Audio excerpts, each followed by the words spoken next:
우리 지역의 이슈 콕 짚어봅니다. 헬로 이슈 토크. 네, 도내 이슈를 집중 점검해서 해결책을 고민해보는 시간, 헬로 이슈 토크의 송국회입니다.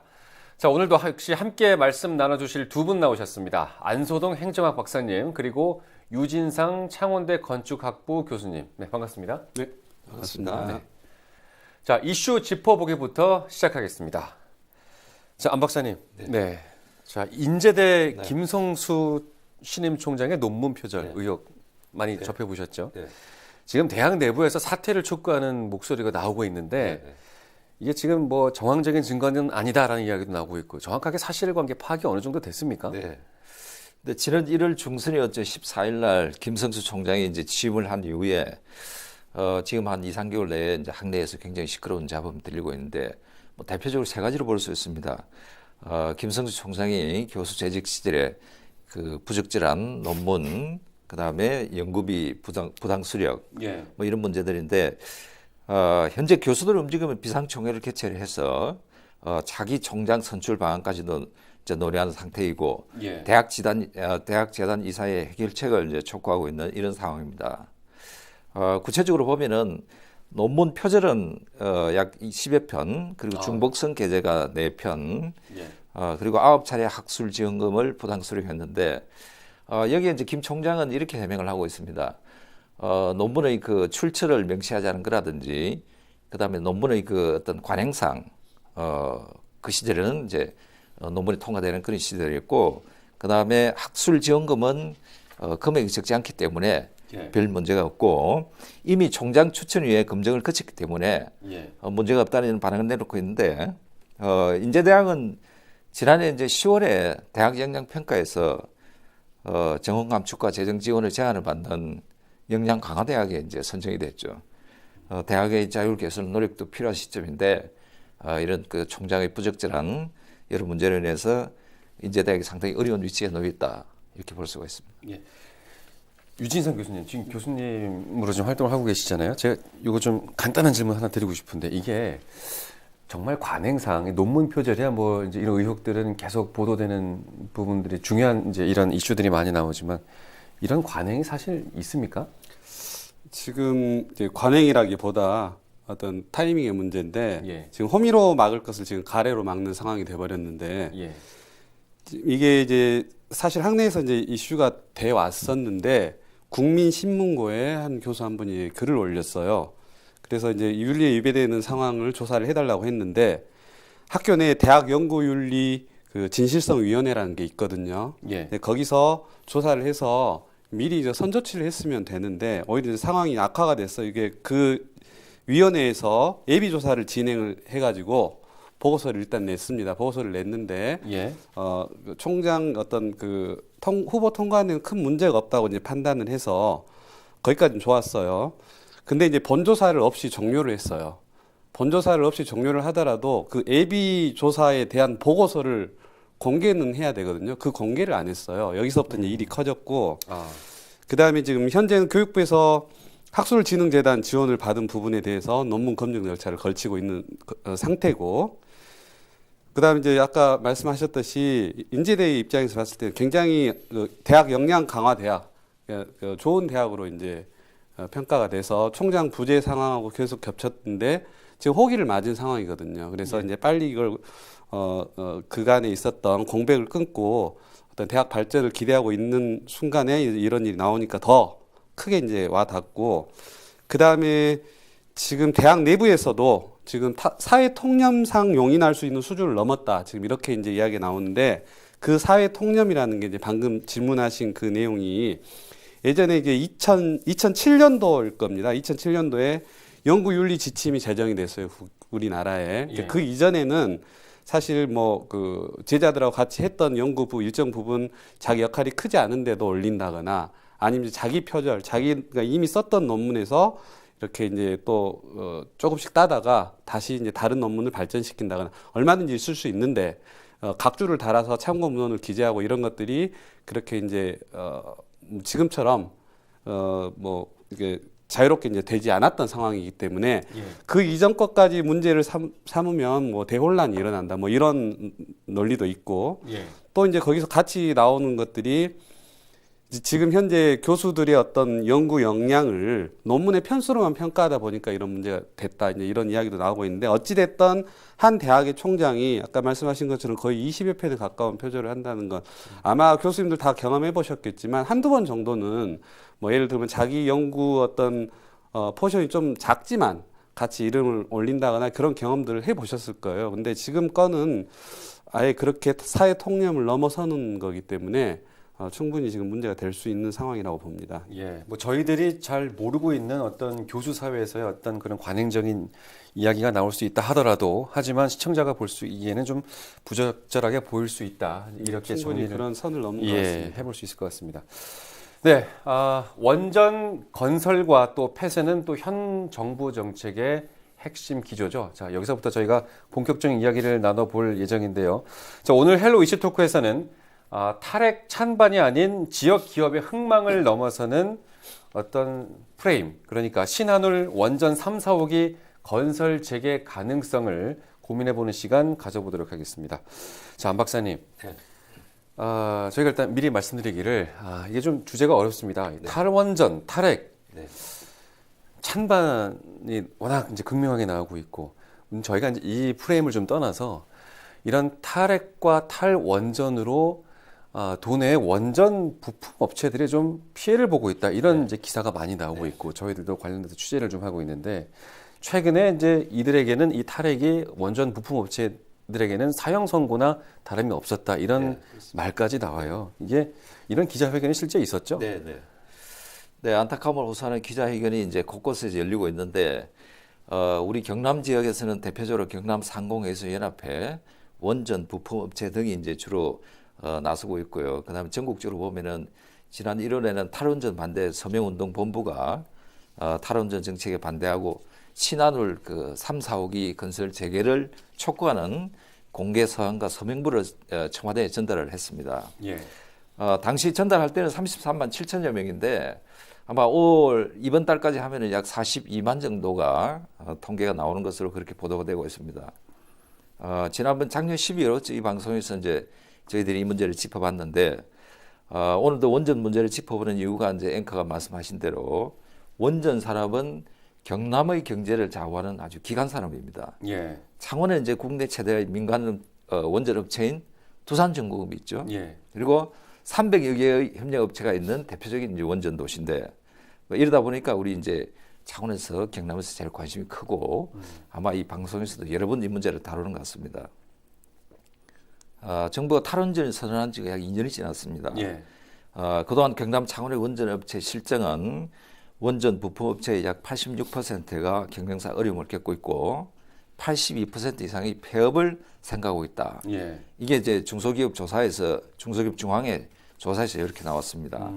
그리고 매출액은 거의 반토막이 나고 올해 안에 거의 줄도산이 예측된다. 예. 이런 게 우리가 사회적인 지표로 이제 볼 수가 있고 대표적으로 두산중공업에 제가 예를 들면은 지난해 수주 실적이 4조 6천억 원인데 2016년도에는 9조 500억 원이 넘었습니다. 이렇게 보면은 약 49%로 매출액이 줄었습니다. 그리고 부채도 이제 211%를 넘어가고 있는데 일반적으로 기업이 부채 비율이 200%를 넘어가면은 그 기업은 위험 수준이다 이렇게 평가를 하고 있죠. 그래서 이제 이는 그 우리가 정확한 현재의 그 원전 상황들을 우리가 좀 알 필요가 있다 저는 생각을 합니다. 네, 물론 이 현 정권의 탈원전 탈핵으로 분명히 피해를 보는 이 중소기업 업체들이 분명히 있습니다. 하지만 이 원전 정책, 탈원전 정책에 나오는 이유가 분명히 있었을 거예요. 그래서 실제 우리 경남에서도 이제 지금 지난 3월 13일이 후쿠시마 원전 사고 8주기였습니다. 이거에 맞춰서 이게 꼭 필요하다라고 주장하는 어떤 움직임이 있지 않았습니까? 네, 맞습니다. 2011년 3월 11일에 후쿠시마 원전 저희 별로 안 된 것 같은데 벌써 8년이 흘렀어요. 예. 그 이후에 이제 뭐 많은 논의들이 있었는데 어쨌든 최근에 경남 창원에서 시민들이 이제 방제복을 입고 탈핵 거리 행진을 했고 9일에는 양산, 11일에는 진주에서도 이제 예정이 돼 있습니다. 근데 김해 지금 좀 특이사항이 그 구성 그 탈핵 거리 행진을 하는 구성원들을 보면 예전에는 환경운동연합이 주체가 돼서 거의 그 멤버들이 이제 끌고 나가고 이렇게 했었는데 네, 지금은 굉장히 목소리를 많이 냈고 지금은 구성원들이 주민모임, YMCA, 그다음에 아이쿱, 그다음에 여성회, 학부모 행동 이런 식으로 되게 어떤 구성층이 다양해졌어요. 그러니까 단지 환경만 생각하는 게 아니라 뭐 아이들을 생각한다거나 주변을 생각하는 시민들의 모임들이 점점 이제 외연이 확장됐다는 소리고, 그 다음에 이제 지금 또 하나 이제 주목할 만한 게 후쿠시마 사고로 현재까지 소요된 비용이 200조 원입니다. 그래서 이제 우리 소위 말해서 그 기회비용이라고 그러죠. 근데 이제 원전 부품 업체도 지금 이제 힘들어하는 원전 부품 업체도 중요한 게 대부분은 어떤 탈핵의 어떤 반대 기조가 아니고 우리 당장에 지금 너무 힘드니까 시간을 달라 이것들이 이제 아니면 대책을 내놓든지 보상을 해주든지 시간을 달라 이런 것들이 이제 주 내용이기 때문에 포커스가 이제 탈핵으로 맞춰지는 건 조금 뭔가 이게 아닌 것 같습니다. 현재 상황은. 그러니까 실제 원전 부품 업체들도 도산 줄도산 위기에 놓인 원전 부품 업체들도 탈핵을 반대하는 건 아니다라는 입장이 있거든요. 그래서 이제 이거를 탈핵 프레임으로 얘기를 하면 안 된다 이런 말씀이시잖아요. 자, 그러면 사실 그럼에도 불구하고 이 업체들이 이제 아까도 우리 한소동 박사님 얘기를 해주셨지만 힘든 거는 맞습니다. 그래서 우리 창원이 어떤 원전 도시로서의 위상이 예전에 비해서는 많이 떨어졌고 너무 힘들다. 이거 어떻게 봐야 됩니까? 우선 정리 좀 해드릴 게 있는데 많은 분들이 저도 좀 착각을 했는데 신고리 3, 4호기는 기존에 있던 거예요. 신고리. 그 다음에 신고리 이제 5, 6호기는 공론화위원회에서 결정을 해서 지금 건설 중인 거고 지금 논란이 되고 있는 신한울 3, 4호기는 기획 착공 직전에 멈춘 상태예요. 그래서 이제 그리고 그 다음에 뭐 천지라는 것도 있는데 그건 아예 취소가 됐고 그래서 지금 집중적으로 관심을 받는 게 신한울 3, 4호기인데 자, 사람들 많이 이렇게 착공도 안 했는데 무슨 뭐 손해를 보고 어려움을 받느냐 그런데 그게 아니고 이미 준비 설계 다 끝났고 착공하기 직전에 그 정도 되면 원전의 핵심 부품들을 수주를 합니다. 미리 같이 만들어야 될 거 아니에요. 그게 멈춘 상태란 이야기고 두산같이 큰 회사는 그래도 어느 정도 대체 능력이 있고 보상을 받을 수가 있는데 더 심각한 데는 2차, 3차 협력사들이에요. 거기 이제 줄도산 우려가 되는 거 맞고 그 파장이 점점 심각해지고 처음에는 파장을 예측을 잘 못해가지고 뭐 설마 이 정도까지 되랴 우리가 충분히 정부에서 뭐 대책을 세워주겠다 했는데 그게 이제 점점 그 어떤 우리가 컨트롤할 수 있는 선을 넘어서고 있는 거죠.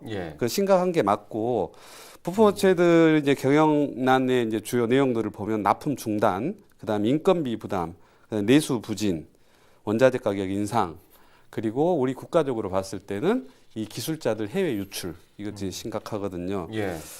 근데 이제 또 이게 이제 국가 전체로 봤을 때는 현재까지 가동되고 있는 원전들이 향후 30년 그리고 2070년까지 계속 가동이 될 거거든요. 그러면 계속해서 운행이 된다는 소리는 그 유지 관리하고 효율을 높이고 부품들을 계속 이제 바꿔하고 하는 그런 것들이 끊임없이 일이 되기 때문에 중요한 건 현재 부품 업체의 어려움, 이 시기를 잘 넘겨야 되는데 왜 마치 이게 전체 탈원전 전체가 나라 경제를 흔들리는 것처럼 이야기하면 안 되고 나라에서도 지금 현재 한 3, 4년간의 이 부품 업체가 줄도사하는 이 문제에 대해서는 분명히 좀 짚고 넘어가 주는 게 맞는 것 같습니다. 그러니까 그 미리 발주를 받아서 부품 작업을 해두고 있는 상황에서 정지가 되니까 그렇죠. 그것 때문에 이제 힘들다라는 사실 그 업체들도 만약에 한 2, 3년 정도 여유가 있었으면 꼭 원전 부품이 아니라 다른 기계를 생산해서 딴 걸로 이렇게 할 수가 있거든요. 전환이 가능한. 그래서 전환 충분히 가능합니다. 그러면 지금 그래도 어찌됐든 이 시기를 어떻게 잘 넘겨야 된다고 지금 말씀을 해주셨어요. 방안이 있겠습니까? 이 업체들이 대응 방안이 있을까요? 뭐 업체들은 자체 대응 방안으로 인력 구조 조정, 원전 분야 축소, 자산 매각 뭐 이런 것들을 가장 많이 제시하고 있는데 해결책은 참 막막해 보입니다. 방금 이제 교수님 설명을 했지만은. 시장 경제의 가장 기본 원리는 수요와 공급이 적절한 균형을 이룰 때 그 시장이 유지가 되는데 원전 시장도 이제 수요가 없으면 공급업체인 그 원전 기업체들은 문을 닫을 수밖에 없죠. 예. 그죠? 그래서 원전 산업은 이게 특이한 점이 있는데 물론 이제 주도는 민간이 하고 있지만은 원전 산업은 국가 기관 산업입니다. 에너지, 그다음에 그 국가의 방위 문제, 그다음에 전력이라든지 국민의 모든 실생활과 직결된 이 산업이 원전인데 이러한 점에서 원전은 국가가 성격적으로는 주도를 해왔다고 볼 수 있습니다. 예. 지금 이제 40년간에 우리나라가 이제 원전을 주도를 해왔는데 이런 점에서 보면 기업들은 정부를 믿고 원전 산업에 뛰어들었다 해도 과언이 아닙니다. 지난 정부에서도 그랬고 예. 지금 정부에서도 국가 정상회담에서는 원전 산업이 주요한 의제로 등장을 하고 있고 예. 발전소 수주 건설에서 대통령이 직접 나서는 이유가 여기 있습니다. 이 자리에서 우리가 원전에 대한 뭐 찬성과 반대 논리를 따지기 이전에 몇 가지 중요한 것을 짚어보면은 먼저 저는 원전 정책에 대해서 정부의 그 정확한 철학과 기준을 명확히 해야 된다고 합니다. 여론조사에서 이미 밝혔지만은 국민들의 70% 이상이 원전을 찬성을 하고 있습니다. 그리고 지난 2월에였죠. 인도 총리가 방문했을 때 문재인 대통령께서도 우리나라 원전은 40년간의 독자 기술로 원전 건설과 운영을 해왔다. 이게 이제 예. 인도 총리가 자기 나라의 원전 건설에 참여해달라고 이렇게 요청을 했을 때 우리나라 대통령이 이렇게 표현했어요.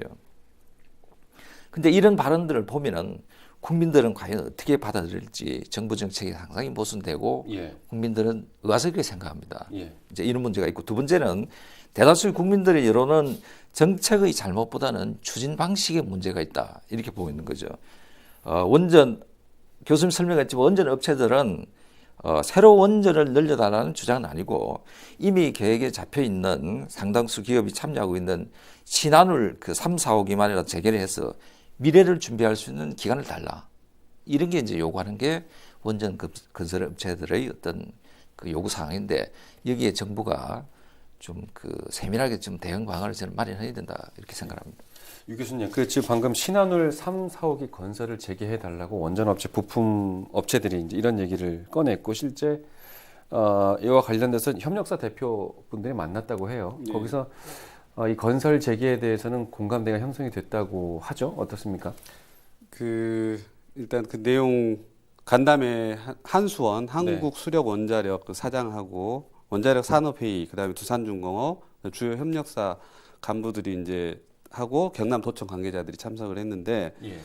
이제 거기서 주로 나온 이야기가 당연히 예상하시겠지만 원전 수출 시장 환경 조성 일단 지금 내수로는 불가능하게 됐기 때문에 수출 시장 적극적으로 대처해 달라는 거하고 제가 좀 전에 말씀드린 것처럼 인력 유출 방지 대책 세워달라. 예.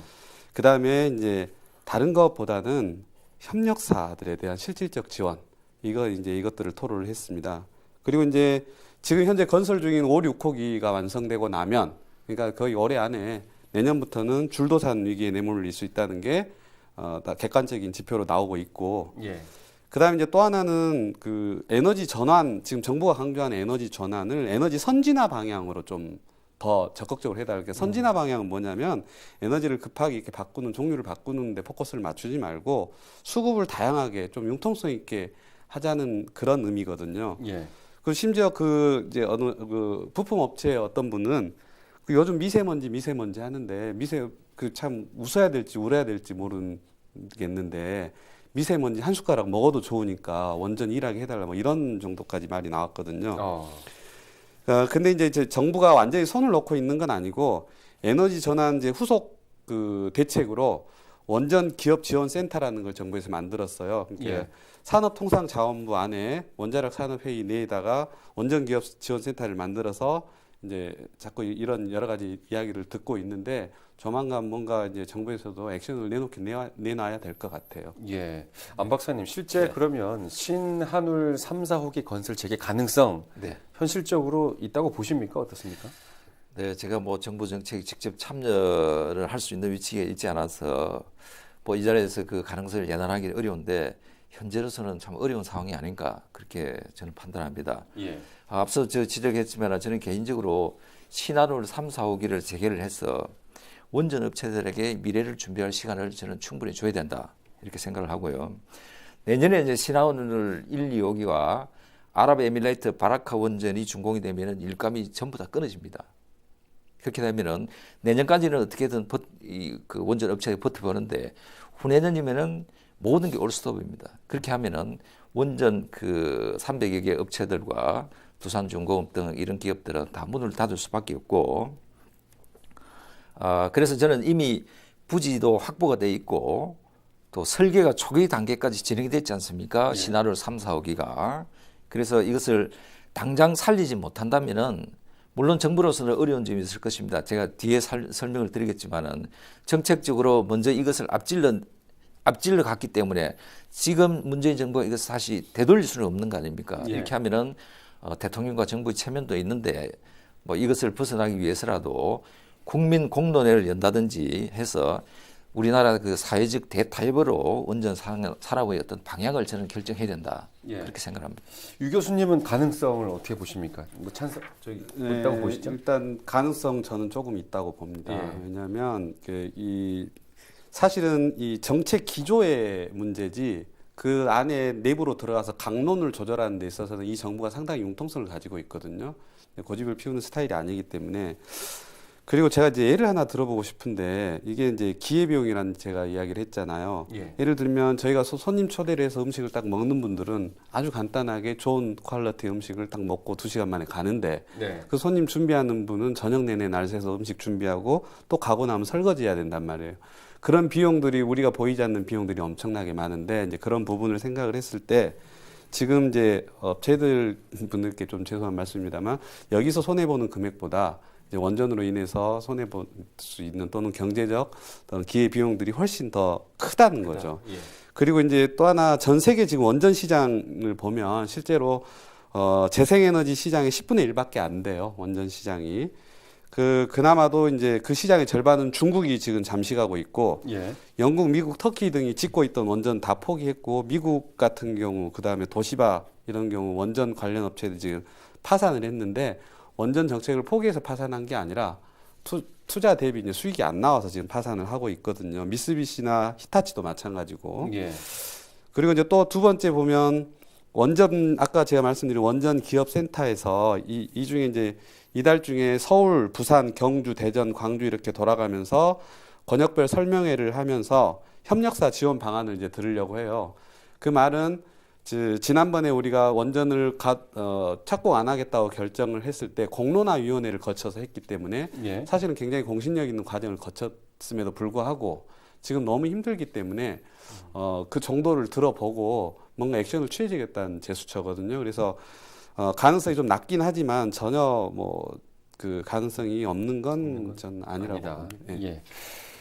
자 그럼 화제를 좀 돌려서 가능성이 있냐 없냐를 떠나서 그러면 이 원전 부품 제조 기술을 아예 다른 쪽으로 좀 이용할 수 있는 방법, 네. 시너지 효과를 낼 수 있는 방법은 있을까요? 네, 일부에서는 원전 수출로 방향을 틀면 되지 않나 뭐 이런 지적을 합니다만은 수출 계약이 성사가 돼도 실제 납품까지는 적어도 한 4, 5년이 걸립니다. 예. 그 사이 새로운 일감이 없으면은 결국은 또 이게 또 문을 닫을 수밖에 없습니다. 그래서 원전 업체들이 정부에 요구하는 것은 업종 전환과 새로운 시장 개척을 위한 최소한의 시간을 달라. 예. 이게 이제 그분들의 제일 큰 목소리입니다.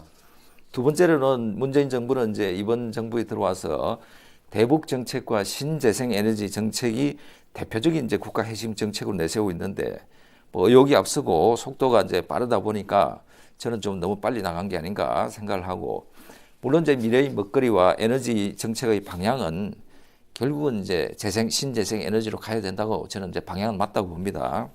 그렇지만은 정책의 계획과 실현을 위한 준비가 저는 부족해 보인다. 이렇게 평가를 하고 싶고요. 앞서도 제가 설명했지만 기존에 이미 부지가 확보돼 있고 설계 계획까지 나와 있지 않습니까? 그러면은 3, 4호기는 저는 당연히 건설 재개를 해서